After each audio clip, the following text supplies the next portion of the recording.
नमस्कार, आप देख रहे हैं न्यूज इंडिया। आपके साथ मैं दीपिका सिंह। करते खबरों की शुरुआत। लखनऊ पहुंचे हैं उत्तरकाशी टनल हादसे के कर्मवीर। सीएम योगी से मुलाकात भी करेंगे। आपको बता दें, 8 कर्मवीर सीएम आवास में मुलाकात का कार्यक्रम है। उत्तर प्रदेश के रहने वाले हैं सभी 8 कर्मवीर, जो कि 17 दिन तक सिलक्यारा टनल से बाहर निकले थे। इसके बाद आपको बता दें, कड़ी मशक्कत के बाद किस तरीके से चुनौतीपूर्ण ऑपरेशन को पूरा किया गया था और इन तमाम मजदूरों को सकुशल बाहर निकाला गया था। 12 नवंबर को धंस गया था टनल का यह हिस्सा। आज सीएम योगी से मुलाकात करेंगे तमाम कर्मवीर। ये बड़ी खबर आपको बता रहे हैं।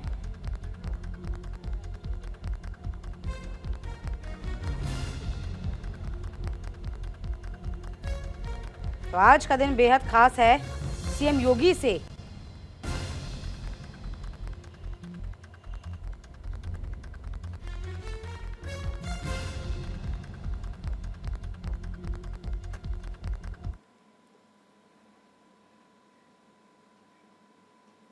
इधर पटना पहुंचे 5 कर्मवीर भी। चलिए जानते हैं क्या कुछ कह रहे हैं। वहां से लाया गया है बिहार सरकार अपने श्रम विभाग अपने खर्चे पर, और यहां से उनके घर तक भी अपने खर्च से बिहार सरकार ले जाएगी। हम इनके सभी श्रमिक भाइयों के जज्बे को हम लोग सलाम करते हैं। देखिए, पटना भी पहुंचे हैं। खबर भी आ रही है जहां पर कहा जा रहा है कि साफ तौर पर मुलाकात तो होगी ही और अपने खर्चे से उनको घर पे पहुंचाया जाएगा, यानी सरकारी खर्चे के थ्रू। तो आज कर्मवीर, आपको बता दें, योगी आदित्यनाथ से मिलने पहुंचेंगे। ये बड़ी खबर आपको बता रहे हैं।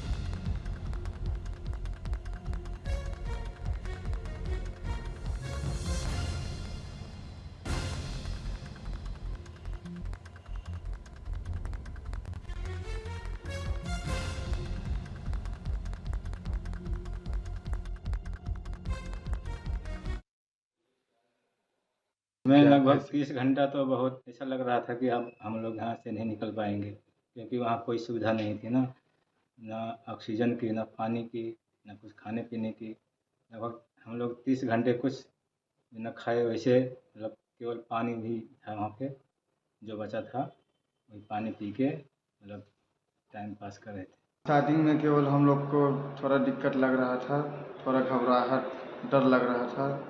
बाद में जब हम लोग का जो ऑक्सीजन खाने पीने के लिए जो जुगाड़ हो गया, इसलिए हम लोग को थोड़ा डर थोड़ा दूर हो गया, हट गया महसूस। थोड़ा बाहर वालों को भी हमारा वो मतलब वो जो ऑक्सीजन रहता है ना, उसी को हम लोग टेस्ट किया, पानी और चिट्ठी डाल करके बाहर ताकि निकले, वो लोग भी जान जाएगा या आदमी बचा हुआ है करके। ये चीज़ हम लोग किए। उसके बाद में वो लोग जान गए। उसके बाद वो लोग उधर से चिट्ठी उधर से भी भेजा, हम लोग इधर पढ़ करके उसके बाद वो लोग ऑक्सीजन भेजा हमारे लिए। ऑक्सीजन के बाद हमारे लिए मूली भेजा, मूली जो भुजा रहता है ना, लाई, वो भेजा। हम लोग उसी से ही 10 दिन कोने में खाया, हम लोग सारे आदमी 10 दिन उसको हम लोग बिताया। उसके बाद 6 इंची का पाइप टोप में आया था, 6 इंची का पाइप, उसी से हमारा सबका खाना है पूरा, हर एक चीज़। हमको बहुत अच्छा लग रहा है। घर पहुंच जा रहे हैं तो बहुत खुशी की बात है। अब घर पहुंचेंगे तो और खुशी होगा। परिवार से, अपना बीवी बच्चे से मिलेंगे, माँ बाप से मिलेंगे तो बहुत अच्छा लगेगा। हम लोग उत्तराखंड में फंसे थे टेंडल में। वो टेंडल वो मलवा गया था ऊपर से, जो वही 5:30 बजे के बीच में आ गया। 5 बजे एकदम करेक्ट 5:30 बजे आ गया था सर। उसके बाद हम लोग छुट्टी कर रहे थे। उसके बाद हम लोग उधर से चले काम छोड़ के, तो इधर गिर रहा था सर। बहुत सौभाग्य की बात है सर, इतना मुसीबत से निकल के आए और हमारे मुख्यमंत्री श्री आदित्यनाथ योगी जी ने हम लोगों को इनवाइट किया यहाँ पे सर। बहुत अच्छा लग रहा है सर। तो कैसा लगेगा, फंसे हुए थे, यही सोच दिमाग में आ रहा था कि हम लोग पता नहीं निकल पाएंगे, नहीं निकल पाएंगे। और जब पता चला कि बाहर से काम चल रहा है, हम लोगों ने जब बाहर आ गए हम लोग, तो इतना अच्छा लगा हम लोगों को कि हाँ चलो, जो भी उत्तराखंड की सरकार थी वो हमारे लिए बहुत कुछ किया। देखिए वो तमाम मजदूर हैं जो इस वक्त 17 दिन के बाद उनको टनल से बाहर निकाला गया था। नीरज मिश्रा हमारी इस पूरी खबर पर जुड़े हुए हैं। नीरज, देखिए मुलाकात का जो कार्यक्रम रखा गया है, जो वक्त निर्धारित है, वो कब का है, कब तक पहुंचेंगे लखनऊ? क्या वो पहुंच चुके हैं? नीरज, 12 नवंबर को ये हादसा हुआ था और 17 दिनों तक इन्होंने संघर्ष किया। ये 41 मजदूर थे और आज उत्तर प्रदेश में एक ग्रुप में 8 जो मजदूर हैं यानी जो कर्मवीर हैं वो पहुंचे हैं। सुबह वो 6 बजे पहुंच गए हैं। उसके बाद उन्हें अतिथि गृह में ठहराया गया है और 12 बजे के बाद मुख्यमंत्री से उनकी मुलाकात का कार्यक्रम है। और आप देखिए उत्तर प्रदेश में उनको आने को लेकर इतना हर्ष और खुशी का माहौल है कि जैसे उनके जो जो क्षेत्र के वो रहने वाले हैं, अलग अलग जिलों के वो रहने वाले हैं, तो वहां पर आप समझिए कि होली और दीपावली जैसा माहौल है और ऐसे लोगों से लोगों को प्रेरणा भी मिलती है। और मुख्यमंत्री आज उनसे मिल रहे हैं, उनसे हालचाल लेंगे और साथ ही जो उनका अनुभव है, किस तरह से उन्होंने इतने दिन बिताए, संघर्ष किया, उन्होंने पूरे देश की निगाहें और पूरे देश की दुआएं उनके साथ थी, तो उनसे बातचीत करेंगे, उनसे समझेंगे कि आखिर किस तरह से ऐसे संघर्ष के समय में किस तरह से विपरीत परिस्थितियों में किस तरह से आदमी को एकजुट रहना चाहिए। तो तमाम बातें बिल्कुल बिल्कुल। देखिए तभी इन मजदूरों को कर्मवीर कहा गया, क्योंकि जिस तरीके से 17 दिन तक ये मजदूर फंसे रहे और इन्होंने पूरी तरीके से बहादुरी का परिचय भी दिया और बहुत चुनौतीपूर्ण वो ऑपरेशन रहा था जिसको सक्सेसफुल अंजाम दिया गया। जरा नीरज ये भी बताइए कहाँ के मजदूर हैं, चूंकि 8 जगह के उत्तर प्रदेश में बताए जा रहे रहने वाले हैं। इसके बाद मुलाकात के बाद कैसे अपने गंतव्य की ओर रवाना हो जाएंगे, अपने घर वालों से मुलाकात करेंगे, इस बारे में कोई जानकारी नीरज? जी बिल्कुल, देखिए इनको घर तक भेजने की पूरी व्यवस्था सरकार ने की है। उत्तराखंड से ये सरकार के द्वारा जो वाहन था उससे आए हैं और इसके बाद यहाँ से जब मुख्यमंत्री से उनकी मुलाकात होगी तो उसके बाद ही अपने वाहन के द्वारा जो अलग अलग जिले हैं, ये गोंडा के हैं, बहराइच के हैं, लखीमपुर खीरी के हैं, ऐसी तमाम जगहों के जिलों से जुड़े हुए जो मजदूर हैं वो अपने अपने घर में पहुंचेंगे और वहां पर भी उनके स्वागत के लिए विशेष तैयारियां भी की गई हैं। चलिए, कोई सहायता राशि का कोई जिक्र सामने आ रहा है? क्या ऐसी कोई व्यवस्था भी प्रदेश सरकार की ओर से?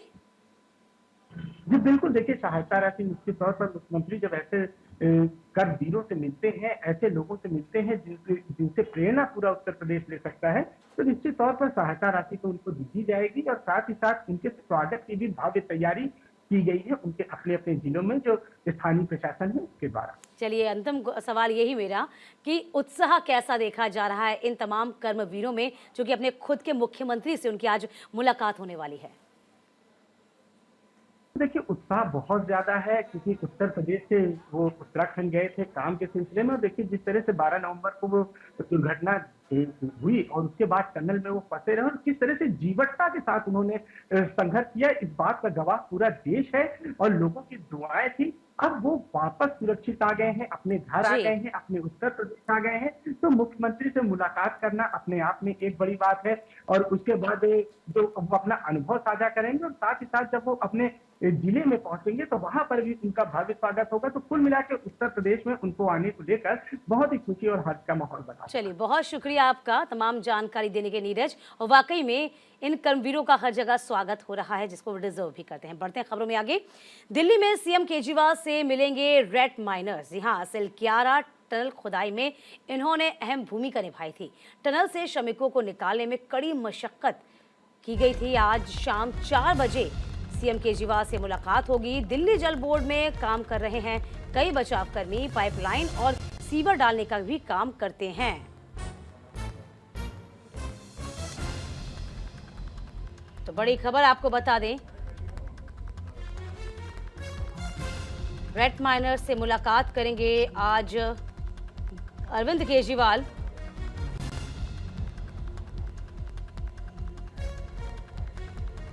तमाम जानकारी के साथ हमारे संवाददाता इस वक्त नमित जुड़ रहे हैं। नमित, देखिए आज मुलाकात होगी और यूं कहें कि उन हीरो को भी सलाम करना, उन हीरो को जज्बे को सलाम करना, उनसे मुलाकात करना ये लाजमी भी हो जाता है और इसी के परिणाम स्वरूप इनसे मुलाकात आज होनी है। दिल्ली के सीएम अरविंद केजरीवाल मिलेंगे, जरा जानकारी दीजिए नमित।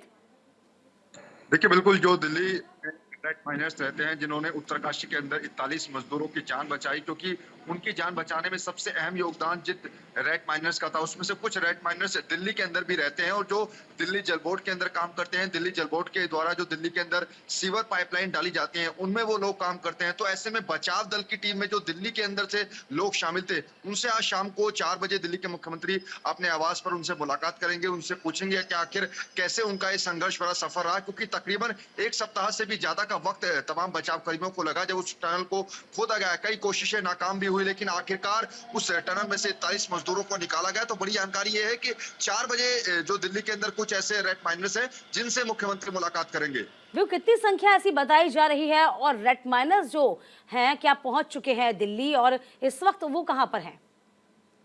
देखिए, दरअसल ये जो रेड माइनर्स हैं वो दिल्ली के अंदर ही काम करते हैं। दिल्ली के जल बोर्ड से जो जितने भी काम होते हैं वो इनमें काम करते हैं। जब उत्तराखंड के अंदर उत्तरकाशी में ये जो पूरा अभियान चलाया गया था उसमें यहाँ से दिल्ली से इनको बुलाया गया था। तो दिल्ली के अंदर तकरीबन 6 से 7 ऐसे रेड माइनर्स हैं जो कि मुख्यमंत्री से मिलेंगे। उनसे मुलाकात 4 बजे का समय रखा गया। हालांकि अभी कुछ देर बाद और जानकारी छनकर बाहर आएगी, लेकिन फिलहाल मौजूदा शुरुआती जानकारी ये है कि आज शाम को 4 बजे मुख्यमंत्री ने अपने आवास पर सभी जिन्होंने बचाव दल में हिस्सा लिया था उनको बुलाया है, रेड माइनर्स को बुलाया है। तो ऐसे में ये देखना दिलचस्प होगा कि आखिर उनसे किस तरीके के सवालात पूछे जाएंगे, क्या वो बातें पूछी जाएंगी कि आखिर जैसे आपने शुरू किया था अभियान, उनमें कहां मुश्किलात का सामना आपको करना पड़ा, क्योंकि वहां पर काफी मुश्किल हालातों में इन बचाव कर्मियों ने 41 मजदूरों को टनल से निकाला है।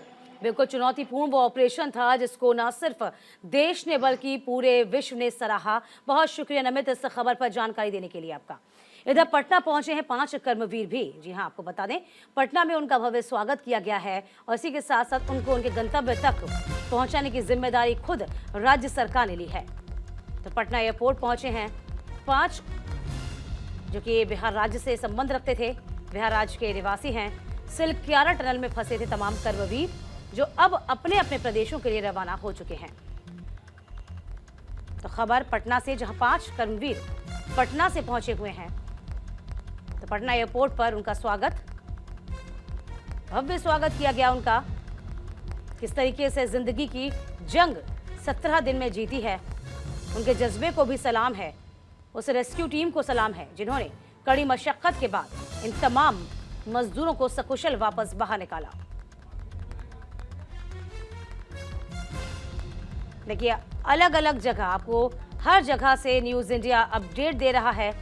आज उत्तर प्रदेश के जितने भी कर्मवीर हैं, जिसकी संख्या 8 बताई जा रही है, सीएम योगी आदित्यनाथ से मुलाकात। इसके बाद किस तरीके से अरविंद केजरीवाल रेड माइनर से मुलाकात करेंगे। और देखिए, पटना भी पहुंच गए हैं 5 कर्मवीर जो कि पटना राज्य से संबंध है उनका, और भव्य स्वागत पटना एयरपोर्ट पर उनका किया गया है।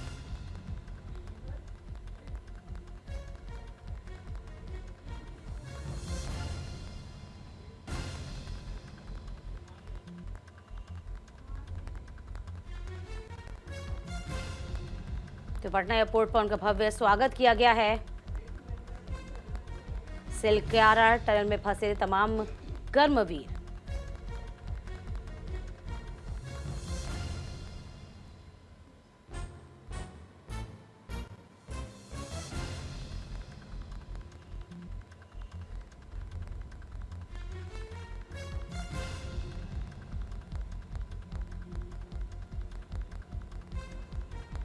तो सभी अपने गंतव्य के लिए रवाना हो चुके हैं। देखिए, 17 दिन में जिंदगी की जंग जिस तरीके से जीती है, एक चुनौतीपूर्ण ऑपरेशन रहा और इसके बाद सभी अपने परिवारजन से मुलाकात के लिए, उनसे मिलने के लिए पहुंचे हुए हैं अपने अपने घर। और सभी का स्वागत उनके गृह क्षेत्र में किया जा रहा है, उनके राज्य में किया जा रहा है। बिहार में भी ऐसे ही उनका स्वागत किया गया। तो आपको बता दें कि पटना एयरपोर्ट पहुंचे, इसके बाद यहां से वो अपने घरों के लिए रवाना हो जाएंगे।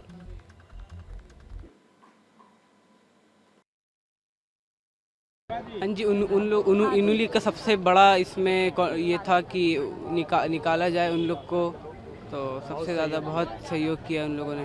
जितनी भी एजेंसीज थी सेंट्रल, जी, क्या कहेंगे आप, आपके मामा यहाँ आप सही सलामत? बस थैंक यू कहना चाहेंगे कि इतने अच्छे से सही सलामत आ गए और इससे बड़ा तो और कुछ ये नहीं है बस। बड़ा चैलेंज इन लोगों ने दिवाली सब रुकी हुई हाँ थी। सब बनेगी अब ईद भी दिवाली सब बन जाएगी घर पे। अब सब सबकी खुशी है, सबके चेहरे पे अब खुशी है।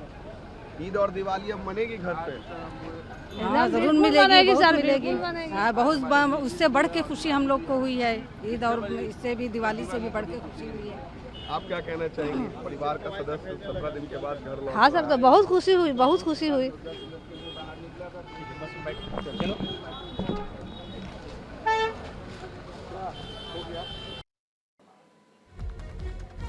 देखिए सभी अपने खुशी का इजहार करते हुए, चूंकि आपको याद होगा 12 नवंबर के दिन, जिस दिन दीपावली का दिन था, सुबह 4 बजे ये टनल धंस जाती है। तो आप समझ पाएंगे इस घर की क्या ईद रही होगी, क्या दिवाली रही होगी। सभी उदास थे, यूं कहें पूरे राज्य में उदासी छा गई थी। लेकिन जैसे इन मजदूरों को निकाला गया, वहां पर माहौल ही कुछ अलग था, माहौल ही बदल गया।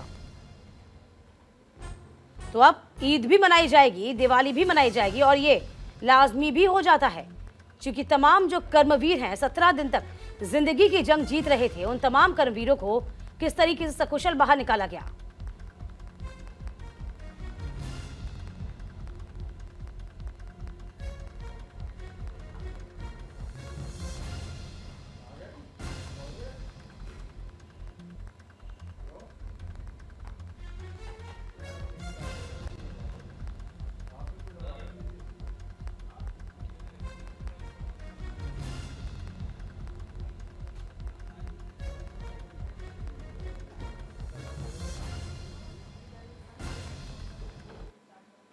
चलिए खबरों का रुख करते हैं प्रदूषण की ओर, जहां राजधानी दिल्ली में प्रदूषण से राहत नहीं है। बारिश से प्रदूषण के स्तर में कोई सुधार नहीं। दिल्ली की एयर क्वालिटी आज भी बेहद खराब है। राजधानी की सड़कों पर कोहरा छाया हुआ है। कम विजिबिलिटी से बढ़ाई है लोगों की परेशानी। तो पोल्यूशन का प्रहार है दिल्ली एनसीआर में हाहाकार। बारिश से थी आस, लेकिन प्रदूषण ने निराश किया है सांसों पर पोल्यूशन। इमरजेंसी लग गई है और दिल्ली में सांस लेने में भी डर लग रहा है।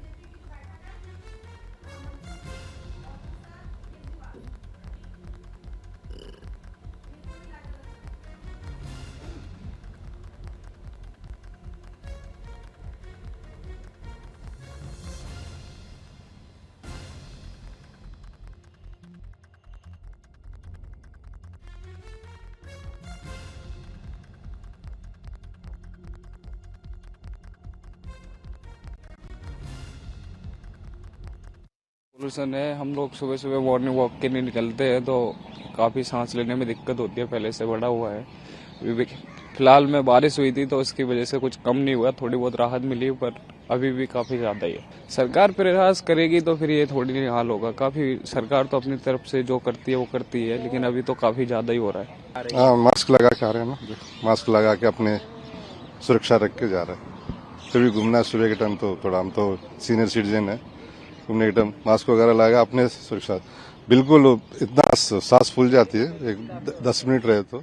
पॉल्यूशन की पीछे तो बहुत खराब थी, अभी थोड़ा सा इम्प्रूवमेंट है क्योंकि 1-2 दिन पहले बारिश हुई थी, लेकिन अभी भी फॉग है, लेकिन इस इलाके में ज़्यादा कम होगा, लेकिन बाकी जो बाहरी इलाके हैं उसमें बहुत ज़्यादा है। अभी फॉग भी है, पॉल्यूशन भी है, तो इसलिए थोड़ा सा मॉर्निंग, क्योंकि हम तो डेली मॉर्निंग वॉकर हैं यहाँ पे, सुबह 6:30 साढ़े 6 बजे डेली आते हैं। और ऐसे पीछे तो हम मास्क पहन के भी आ रहे थे, अभी थोड़ा सा मास्क में हमने उतार दिया है। पोल्यूशन थोड़ी है, हवा में है पोल्यूशन, सुबह सुबह फील होती है, बट मैं बोलूँगा कि पिछले 2 साल से थोड़ा कम है इस बार।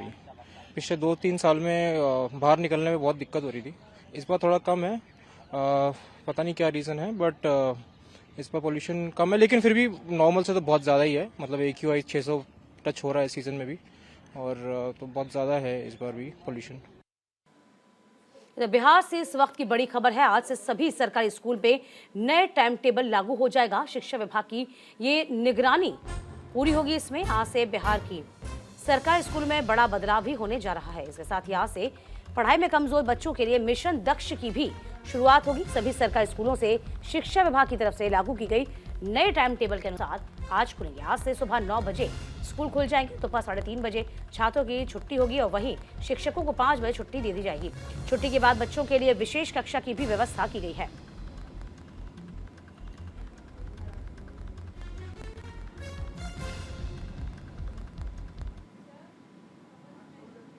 यूपी के कासगंज में सट्टा माफिया पर बड़ी कार्रवाई हुई है। शाहिद की 1.17 करोड़ से अधिक की संपत्ति जब्त की गई है। पुलिस ने गैंगस्टर एक्ट के तहत ये कार्रवाई की है। जुआ और सट्टेबाजी का ये कारोबार किया करता था।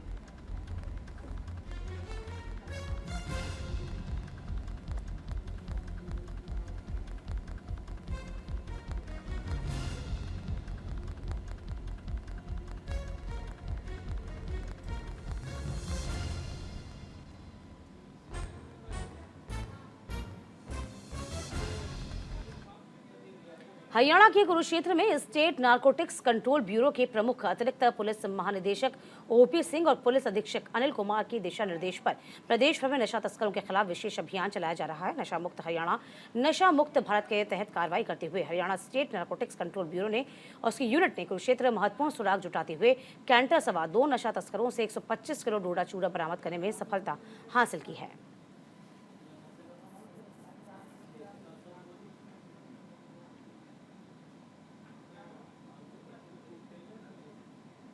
और इसी के साथ इस बुलेटिन में अभी के लिए बस इतना ही। वक्त छोटे से ब्रेक का हुआ है, फौरन लौटते हैं कुछ और खास खबरों के साथ। कहीं मत जाइएगा।